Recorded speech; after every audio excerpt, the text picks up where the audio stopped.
हे business environment. नहीं, मेरा नाम उत्कर्ष है एंड आज हम चैप्टर पढ़ रहे हैं बिजनेस इन्वायरमेंट। बिजनेस इन्वायरमेंट यानी कि एक ऐसा इन्वायरमेंट जो बिजनेस के आसपास है, जिससे बिजनेस पे कुछ इफेक्ट पड़ रहा है एंड बिजनेस का कुछ इफेक्ट उस एनवायरमेंट में पड़ रहा है। तो आज हम पढ़ने वाले हैं इस चैप्टर का मीनिंग एंड इस चैप्टर के फीचर्स, इंपॉर्टेंस, और चैप्टर नहीं मतलब बिजनेस इन्वायरमेंट के फीचर्स। ठीक है, बिजनेस इन्वायरमेंट के डायमेंशंस कितने होते हैं एंड डिमोनेटाइजेशन पढ़ने वाले हैं। एंड एलपीजी हम नहीं पढ़ने वाले हैं। क्यों नहीं पढ़ने वाले हैं? बिकॉज एलपीजी से ज़्यादा क्वेश्चंस आते नहीं है and this deserves a separate video. ठीक है, बहुत इंटरेस्टिंग टॉपिक है, तो इसका एक सेपरेट वीडियो बना देंगे क्योंकि ये अपने आप में एक बहुत ही इंडिविजुअल टॉपिक है। तो हम 12 मिनट की वीडियो में 4-4 मिनट करके एक टॉपिक को पढ़ेंगे। 4 मिनट में हम पढ़ लेंगे एल क्या होता है यानी कि लिबरलाइजेशन, 4 मिनट में हम पढ़ेंगे पी क्या होता है यानी प्राइवेटाइजेशन, एंड 4 मिनट में हम पढ़ लेंगे ग्लोबलाइजेशन क्या होता है। ठीक है, 12 मिनट की वीडियो में, बट अभी हम ये चीजें पढ़ने वाले हैं क्योंकि इससे ज्यादा क्वेश्चंस आते हैं। ठीक है, एंड इसको हम पढ़ेंगे नेक्स्ट वीडियो में। सो यार, लेट्स गेट स्टार्टेड।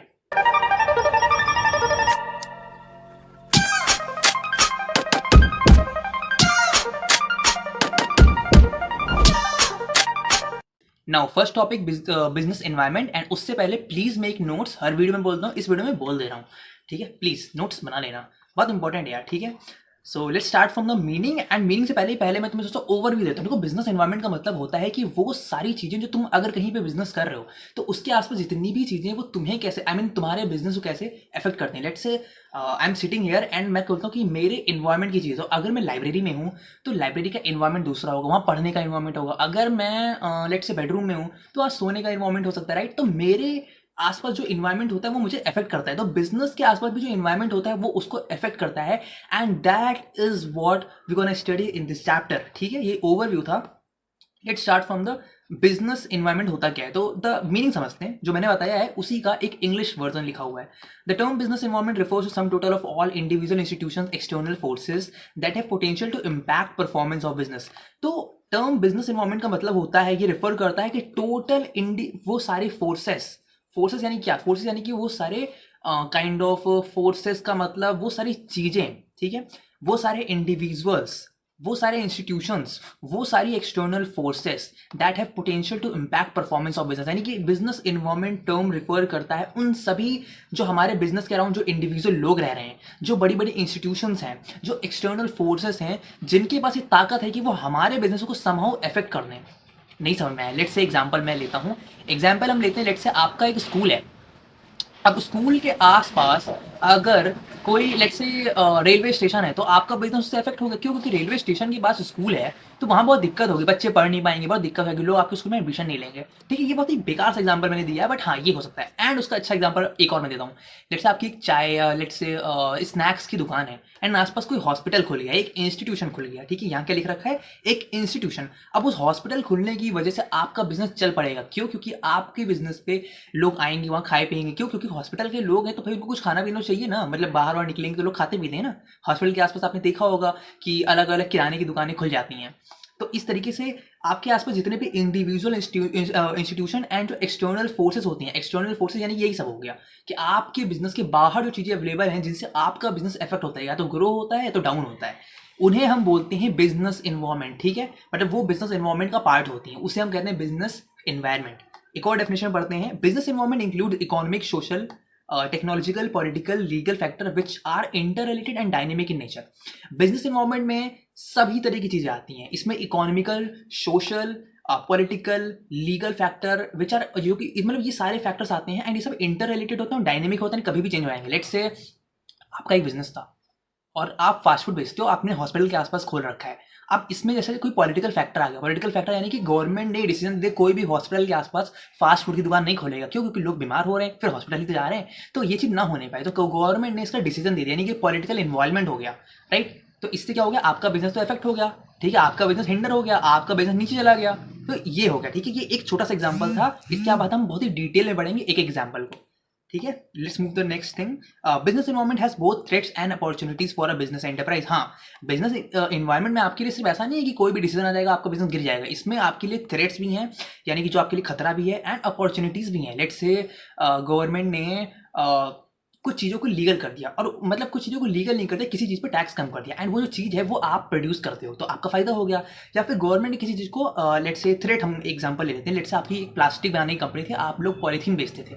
ठीक, आपका ये बिजनेस था और गवर्नमेंट ने पॉलीथीन बैन कर दिया, तो इससे क्या होगा? आपका बिजनेस हिंडर हो जाएगा, आपका बिजनेस डाउन चला जाएगा। तो या आपके लिए थ्रेट्स भी हैं एंड अपॉर्चुनिटीज हैं बिजनेस इन्वायरमेंट में। फीचर्स पढ़ते हैं, ठीक है। ये तो बहुत सिंपल है, मतलब बिजनेस एनवायरनमेंट की फीचर्स, इंटर रिलेटेडनेस, ठीक है। तो बिजनेस के जितने भी अलग अलग फैक्टर्स हैं बिजनेस एनवायरनमेंट के, चाहे वो पॉलिटिकल हो, चाहे वो लीगल हो, चाहे वो सोशल हो, वो सब आपस में इंटर रिलेटेड है, ठीक है। कैसे इंटर रिलेटेड है ये हम समझते हैं। डिफरेंट एलिमेंट्स और parts of the business are closely inter related. देखो इसके नोट्स बना लेना, ये बहुत ही रटने वाला चैप्टर है, लिटरली बहुत रटने वाला चैप्टर है। So that is why notes बनाना बहुत इंपॉर्टेंट है, ठीक है। तब तुमको समझ में आएगा एग्जैक्टली क्या हो रहा है, और एक एक चीज को पेन से लिखते रहो जब मैं बोल रहा हूँ। तो डिफरेंट एलिमेंट्स और parts of a business are closely interrelated, that is change in one factor may lead to change in another factor. हो सकता हो एक फैक्टर चेंज हो, दूसरा फैक्टर अपने आप चेंज हो जाए, ठीक है। अब ये कैसे होता है, लेट्स एग्जांपल लेते हैं इकोनॉमिक और सोशल और पॉलिटिकल। लेट्स से सरकार बदलती है, यानी पॉलिटिकल फैक्टर चेंज हो गया। एंड अभी तक क्या हो रहा था कि एक जो हमारी एग्जिस्टिंग सरकार थी उसने मान लेते हैं प्लास्टिक की पन्नियाँ जो होती पॉलीथीन होता है उसको बैन कर रखा था। इससे आपका बिजनेस एकदम खत्म हो गया था। सरकार बदलती है, सरकार बदलने से क्या होता है, जो नई सरकार आती है वो कहती है कि हम पॉलीथीन से बैन हटा रहे हैं, यानी कि वो वापस से पॉलीथीन को लीगल कर देती है। तो अब आपका बिजनेस वापस चल गया। अब आपका बिजनेस वापस चल गया, इससे हुआ क्या, इससे हमारे देश की इकोनॉमिक ग्रोथ हो गई। तो एक पॉलिटिकल फैक्टर चेंज हुआ, उसकी वजह से आपका बिजनेस चल गया और उसकी वजह से इकोनॉमिक ग्रोथ हो गई, ठीक है, क्योंकि आपका बिजनेस चल गया, आप जीडीपी में कंट्रीब्यूट करने लगे। तो एक फैक्टर हमेशा दूसरे फैक्टर पे इंटर रिलेटेड होता है बिजनेस एनवायरनमेंट में। ये चीजें लिख लेना एंड ये जो एग्जांपल दिया इसको याद कर लेना मन में, हमेशा से रिवाइज कर लेना कि हाँ ये मैंने बताया था, भैया ने ये बताया था वीडियो में, तो ये चीज है, ठीक है। totality of external forces, business environment is sum total of all external forces which are directly or indirectly influence the working business। पहले business environment का मतलब होता है, ये totality of external forces का मतलब होता है कि business environment सम है, मतलब बहुत सारे forces का सम है, कोई एक चीज नहीं, बहुत सारी चीजें हैं। दैट्स इट, बहुत सिंपल है यार ये बच्चों वाली चीजें एकदम लिखी हुई हैं, बस इंग्लिश में लिखा हुआ है तो लोगों को डिफिकल्ट आता है। बिजनेस में स्पेसिफिक एंड जर्नल फोर्सेस दोनों होती हैं, ये हमारा थर्ड पॉइंट है, specific and general forces. Business environment includes both specific forces such as investor, customer, competitor, supplier that affects the individual business directly and general forces such as social, political, legal factors. देखो business environment में specific and general forces दोनों होती हैं जो business को affect करती हैं। Specific forces जैसे कि इन्वेस्टर हो गया, लेट्स से आपकी कंपनी के जो इन्वेस्टर थे वो आपके पैसे निकाल लिया, कंपनी के पैसे कम पड़ गए, या फिर आपकी कंपनी में जो कस्टमर्स थे वो किसी और कंपनी का सामान लेने लगे, तो आपका बिजनेस अफेक्ट हो जाएगा। लेकिन ये तो हो गया भैया जर्नल। जर्नल का मतलब होता है कि जिसमें इन्वेस्टर आ गए, कस्टमर आ गए, कॉम्पिटिटर आ गया, सप्लायर आ गया। सप्लायर ने आपको सामान महंगा सप्लाई किया और किसी और को सस्ता दे दिया, तो उसका लोग ज्यादा सामान खरीदेंगे, राइट। एंड ये होता है जर्नल। इसके बाद सॉरी ये होता है स्पेसिफिक। स्पेसिफिक मतलब एक स्पेसिफिक की बात हो रही है, यानी कि सिर्फ आप ही के बिजनेस को अफेक्ट करेगी, राइट, ठीक है। अगर सप्लायर ने आपको सामान महंगा दिया और दूसरे को सस्ता दिया तो लोग उसके पास जाएंगे, तो इससे सिर्फ आपका बिजनेस इफेक्ट हुआ। लेकिन जर्नल फोर्सेस क्या होती हैं, जिससे इंडिया के सारे या दुनिया के सारे ही बिजनेस इफेक्ट हो रहे हैं, मतलब उस पर्टिकुलर एरिया के सारे बिजनेस इफेक्ट कर रहे हो। जैसे लेट्स से गवर्नमेंट अब, या फिर सोशल, पॉलिटिकल, लीगल, ये जो होती हैं टेक्नोलॉजिकल कंडीशंस, ये सब सबको इफेक्ट करती हैं। लेट्स से आर्टिफिशियल इंटेलिजेंस आ गया, अब आर्टिफिशियल इंटेलिजेंस ने सारे ही बिजनेस को इफेक्ट किया, राइट, सारे ही। लेकिन अगर यूपी में लेट्स से पॉलीथीन बैन हो गई तो वो सिर्फ यूपी के बिजनेस को होगी। या फिर लेट्स से आप पे मान लीजिए आपके सप्लायर ने आपको सामान महंगा दिया तो लोग आपके पास नहीं आ रहे हैं, इससे क्या हुआ, ये एक स्पेसिफिक फोर्स था, ये एक स्पेसिफिक, ठीक है। स्पेसिफिक मतलब इसमें आप ही का बिजनेस से हिंडर हुआ। लेकिन अगर गवर्नमेंट ने रूल बना दिया कि नहीं पॉलीथीन बेचनी ही नहीं है, तो इससे क्या हुआ, ये सारे ही इंडिया के बिजनेस इफेक्ट हो गए। तो स्पेसिफिक एंड जनरल में ये डिफरेंस होता है। डायनेमिक, अगेन बहुत simple, business environment is very dynamic. Dynamic का मतलब तो बार बार चेंज हो रहा है, ठीक है। आर्टिफिशियल इंटेलिजेंस आ जा रहा है, कभी कंप्यूटर्स आ जा रहे हैं, कभी कुछ आ जा रहा है, कभी कभी कुछ आ जा रहा है, कभी गवर्नमेंट चेंज हो जा रही है। तो बिजनेस एनवायरनमेंट बहुत डायनेमिक है, मतलब इसमें आपको हमेशा डायनेमिक रहना होगा, चेंज को अडाप्ट करने के लिए रेडी रहना होगा। एंड इसको भी हम पढ़ेंगे इसकी इंपॉर्टेंस में, ठीक है। Uncertainty, the business environment is largely uncertain making difficult to predict future. Business environment बहुत ही अनसर्टेन है, कब किसी सरकार बदल जाए, कब कौन सी चीज बैन हो जाए, कब कौन सी नई टेक्नोलॉजी आ जाएगी, सब अनसर्टेन है। तो फ्यूचर आप प्रिडिक्ट नहीं कर सकते हो कि मैं आज ये चीज़ कर लूँ तो फ्यूचर में मैं सेफ रहूँगा, बिकॉज फ्यूचर प्रिडिक्ट करना बहुत डिफिकल्ट है। हाँ, कुछ हद तक आप एक एजम्पशन बना सकते हो कि ये हो सकता है, ये हो सकता है, बट आप कंप्लीटली नहीं प्रिडिक्ट कर सकते हो। कंप्लीटली अगर प्रिडिक्ट कर सकते तो आपका बिजनेस तो मतलब बहुत आगे चला जाता है, ठीक है। Topic and the next topic is importance of business environment. I know 10 minute हो गए हैं, 10 मिनट में आपने काफ़ी चीज़ें पढ़ ली हैं, इसलिए क्योंकि ये चैप्टर बहुत सिंपल है एंड मैं इसको और सिंपल करके बता रहा हूँ तुमको। सो या इंपॉर्टेंस क्या होता है, इंपॉर्टेंस सबसे फर्स्ट टॉपिक हमारा है एंड ये बहुत इंपॉर्टेंट है, लिटरली ये तुमको लिखना पड़ेगा, ठीक है। इसी से क्वेश्चन आते हैं, कैसे केस स्टडीज में आते हैं। तो पहला इंपॉर्टेंस है helps to identify opportunities and getting first mover advantage. देखो अगर तुम बिजनेस एनवायरनमेंट में स्टडी करोगे तो इससे फायदा क्या होगा, इससे तुम्हें फर्स्ट मूवर एडवांटेज बनने का फायदा मिलेगा। लेट्स से तुम बिजनेस एनवायरनमेंट को, तुम्हारा एक बिजनेस था और तुम बिजनेस को एनालाइज कर रहे थे, बाकी लोग बिजनेस को एनालाइज नहीं कर रहे थे, बाकी लोग बिजनेस एनवायरनमेंट पे ध्यान नहीं दे रहे थे, तुमको पता चल गया आज से एक साल पहले ही कि आगे चल के ज़माना बदलने वाला है, आर्टिफिशियल इंटेलिजेंस का ज़माना आने वाला है, तो तुमने पहले ही ऐसे लोगों को हायर कर लिया जो तुम्हारे बिजनेस पे आर्टिफिशियल इंटेलिजेंस को इंटीग्रेट कर सकें ताकि तुम्हारा बिजनेस और बढ़ सके। तो जब फ्यूचर में आर्टिफिशियल इंटेलिजेंस सबके बिजनेस में आएगा तो तुम तो पहले ही इन्वॉल्व कर चुके होगे आर्टिफिशियल इंटेलिजेंस को, तो इससे तुम्हारा बिजनेस बहुत आगे चला जाएगा। चलिए इसको इंग्लिश में पढ़ लेते हैं। The study of business environment enables us to know the opportunities available, ठीक है, and a company which is more conscious about changes taking place in business environment may take advantage of becoming the first supplier, ठीक है। Let's say इसका एक, अब ये क्या मतलब, इसका मतलब पहले हिंदी समझा देता हूँ। बिजनेस एनवायरनमेंट को स्टडी करना बहुत इंपॉर्टेंट है। जो कंपनी इस पर बहुत ज़्यादा ध्यान देती है उसको फर्स्ट मूवर एडवांटेज बनने का मौका मिलता है। लेट से तुम्हें पहले ही पता चल गया कि आगे चल के गवर्नमेंट पॉलीथीन बैन कर सकती है, तो तुम जूट बैग्स का इस्तेमाल करने लगो, हो सकता है तुम उसको प्रोड्यूस करने लगो। तुम पहले ही जान जाओ कि जब आगे चल के पॉलीथीन बैन हो जाएगी तो पूरी इंडिया में डिमांड किसी न किसी चीज़ को आएगी। हाँ, तो लोग या तो पेपर बैग्स यूज़ करेंगे या तो जूट के जो बैग्स होते हैं। तो तुमने सोचा कि काम करते हैं, कुछ ऐसा इन्वेंट करते हैं जो पॉलीथीन की जगह ले सके, एंड दैट हो गया, तुम्हारा बिजनेस बन गया, तुम्हारा बिजनेस ग्रो होगी। तुमने पहले ही बिजनेस एनवायरनमेंट को एनालाइज कर लिया। अब जब तुम वो काम करोगे तुम सबसे पहले बंदे होगे उस काम को करने वाले, तो इससे आपको एक फर्स्ट मूवर एडवांटेज मिल सकता है। टैपिंग यूजफुल रिसोर्सेज, इसका मतलब होता है अगर तुम बिजनेस एनवायरनमेंट को एनालाइज करोगे तो तुम जो अच्छे रिसोर्सेज है ना उनको सही से यूटिलाइज कर पाओगे। And organization needs a number of resources to carry on the business, man, machinery, material, money. A business gets its resources from environment. Therefore, a study of business environment helps to business to know which resources are available and when. ठीक है, business environment analyse करोगे तो तुम्हें पता रहेगा कौन सा resource कब अवेलेबल है। तुम्हें पता चलेगा कि यार आर्टिफिशियल इंटेलिजेंस को मुझे अपने बिजनेस में इंटीग्रेट करना है। क्यों? क्योंकि आजकल एआई बहुत पॉपुलर हो रहा है। तो तुम ऐसे लोग जिनको एआई आता है यानी कि ह्यूमन रिसोर्स को आप पहले से आइडेंटिफाई करके उनको अपनी कंपनी में ले सकोगे, ताकि ऐसा ना हो कि जो टैलेंटेड लोग हैं उनको पहले कोई और अपनी कंपनी में ले ले। ठीक है, ये चीज़ आप कर सकते हो।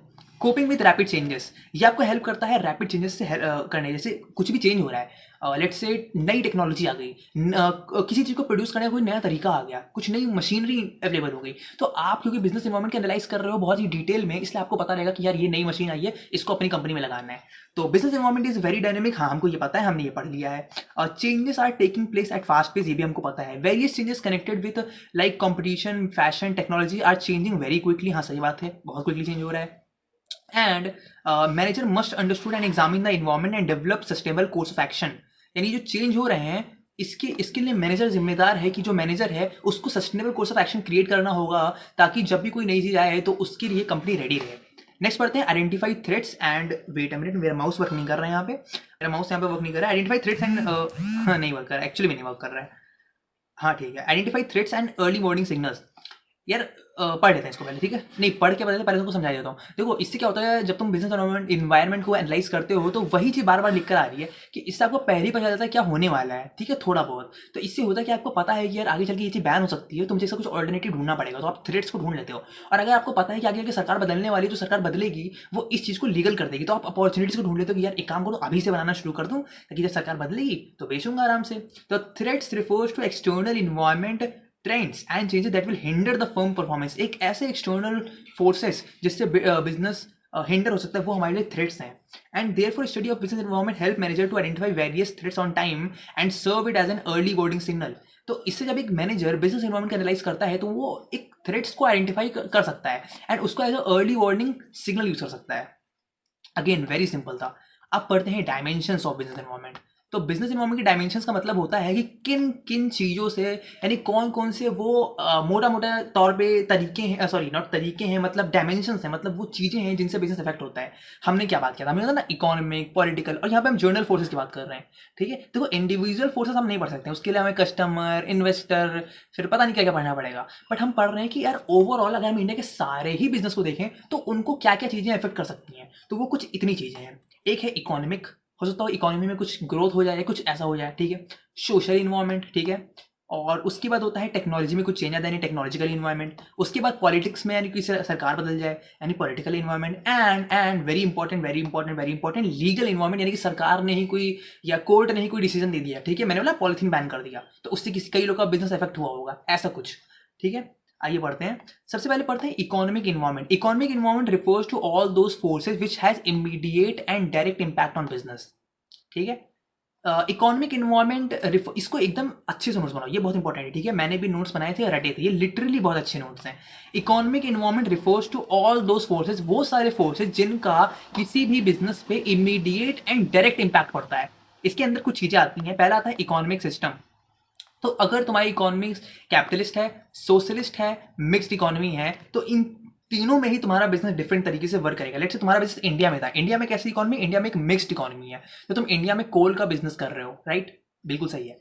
क्या तुम ये कोल का बिजनेस रशिया में कर सकते हो? एक्चुअली नहीं कर सकते, क्योंकि रशिया में कोई भी प्राइवेट बंदा, हमारे इंडिया में कोल अडानी ओन करते हैं, राइट, अडानी अंबानी नहीं ओन करते, लाइक अडानी ओन करते हैं, राइट, ठीक है, अडानीज की अपनी माइनिंग फर्म्स हैं। बट क्या अडानी ये काम रशिया में कर सकते हैं? नहीं, क्योंकि रशिया में सोशलिस्टिक इकोनॉमी है, वहां पे सरकार इन चीजों को ओन करती है। अब ये socialistic economy, mixed economy and capitalistic economy क्या होती है, इसके बारे में तुम्हें पढ़ना पड़ेगा, ठीक है, एक्चुअल में इसके लिए अलग पढ़ना पड़ेगा। बस अभी इतना देख लो कि हाँ, ये तीनों में आपका बिजनेस डिफरेंट तरीके से इफेक्ट होगा।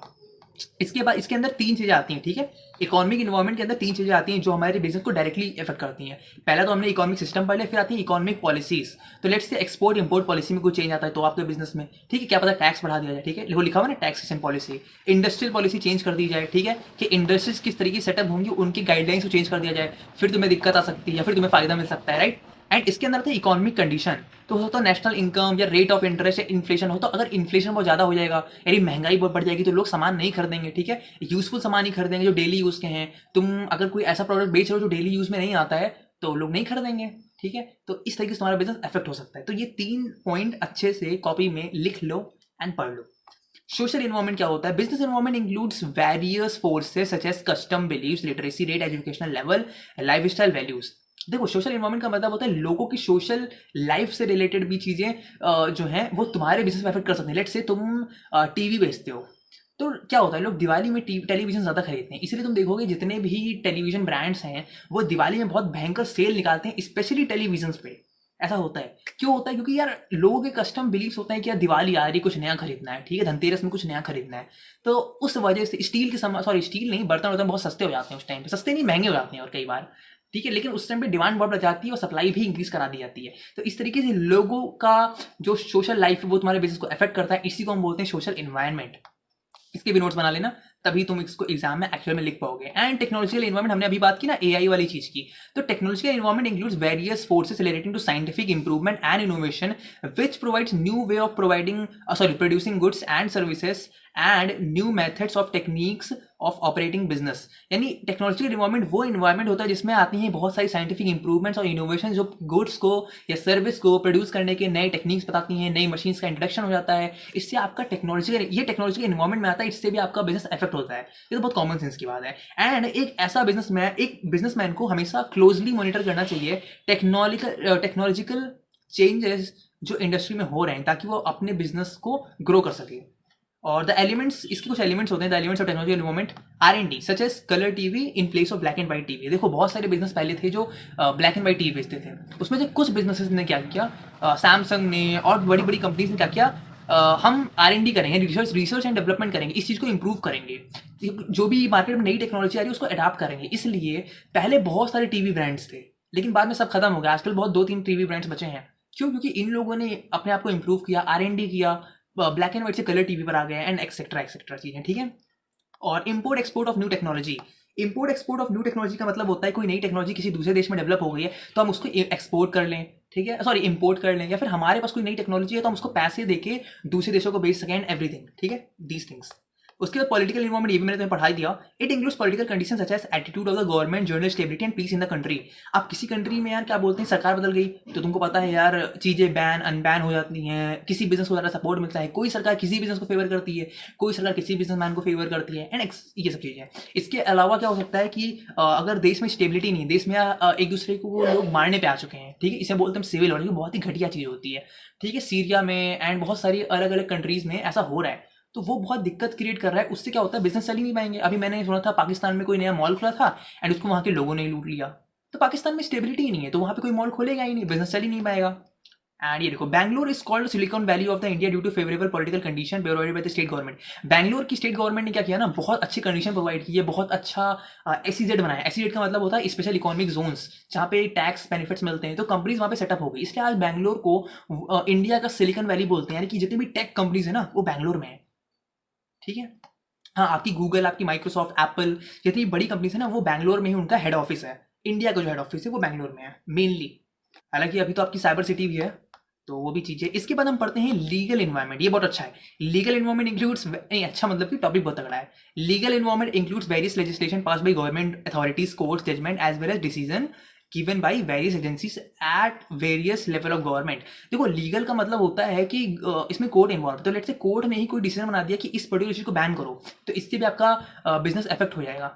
बहुत सिंपल था। इसके अंदर रेरा आता है, रियल इस्टेट रेगुलेशन एक्ट। ये कोर्ट ने लेकर, कोर्ट में इस चीज को पास कराया गया था, राइट। तो ये एक पूरा एक्ट, अगर कोई एक एक्ट किया जाता है ना, तो उस एक्ट के अकॉर्डिंग तो आपको काम करना पड़ेगा ना आपके बिजनेस को। तो उस तरीके से आपका बिजनेस फायदा भी आ सकता है या नुकसान भी आ सकता है। ये दो चीजें थी। अब components of business environment, internal and external. इसके बारे में ज्यादा पूछा नहीं जाएगा, यहाँ से आपको कुछ चीजें लिख के दे दी जाएंगी, पूछाएगा कि ये इंटरनल है या एक्सटर्नल है। इट रिफ्लेक्ट, सॉरी, इट क्या है यार, it refers to factor those are present inside business and firm influence the business. और इट, देखो इंटरनल फोर्सेस वो फोर्सेस होती हैं जो बिजनेस के अंदर हैं, जिससे बिजनेस इफेक्ट हो सकता है। जैसे तुम्हारे एम्प्लॉयज ठीक से काम नहीं कर रहे हैं, बिजनेस इफेक्ट हो जाएगा, वो इंटरनल है। एक्सटर्नल, ये मैं बहुत जल्दी समझा रहा हूँ। एक्सटर्नल का मतलब होता है जो बिजनेस के आउटसाइड है और उससे तुम्हारा बिजनेस इफेक्ट हो सकता है। सिंपल, ठीक है।